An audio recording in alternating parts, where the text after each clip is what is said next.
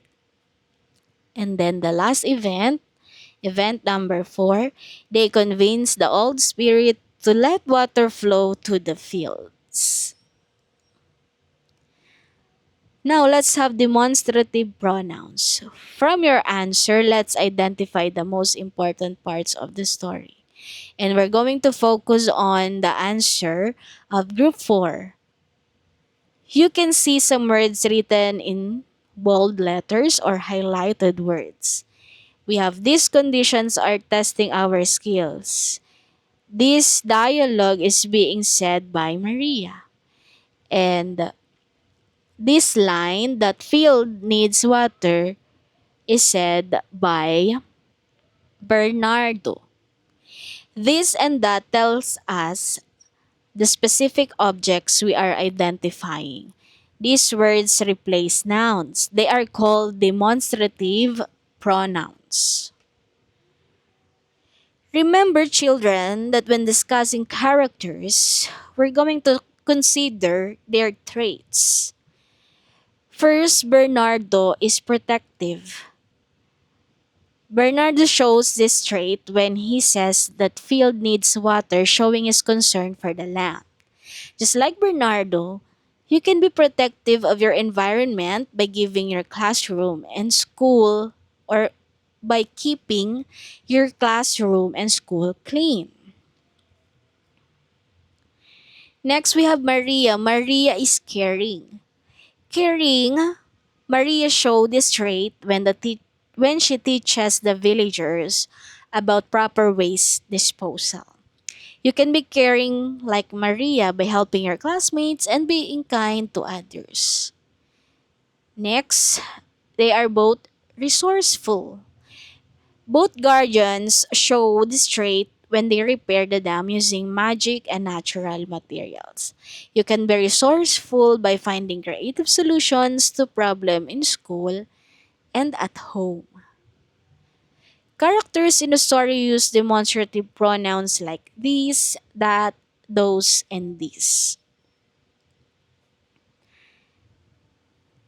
Complete the following statements. I learned that not noting important elements of a story like characters, setting, and events enhances many understanding and analysis of the narrative. I also learned that using demonstrative pronouns like these, that, these, and those will help point out specific items or people and clarify their importance within a text. I realized that to show respect and build positive relationships with others, I need to use polite greetings and expressions. I will not throw trash in our school and community. Evaluating learning. Let's check your understanding for today's lesson. Recall a story you have read before and identify characters, the main people or animals in the story, setting, where and when the story takes place, main event, the most important thing that happens in the story. Sequence the following events in the correct order. Click each item to reveal its correct sequence number. The first sentence is our third event. Second sentence is our second event. Third sentence is our fourth event. Our fourth fourth sentence is our first event. Bill learned a valuable lesson. Our last sentence is our also fifth event. Identify the demonstrative pronouns used in the story. So we have this, that, this, and those. Additional activities or your assignment. You're going to arrange the events from a story in their correct sequence. Great job, children! You've completed today's lesson. We learned today about high frequency words from the guardians of Wawa Dam, polite greetings and expressions, story elements, characters, settings, and events. We also discussed demonstrative pronouns such as this, that, this, and those. And we also learned the importance of environmental conservation. Remember to be like Bernardo and Maria. Protect our environment.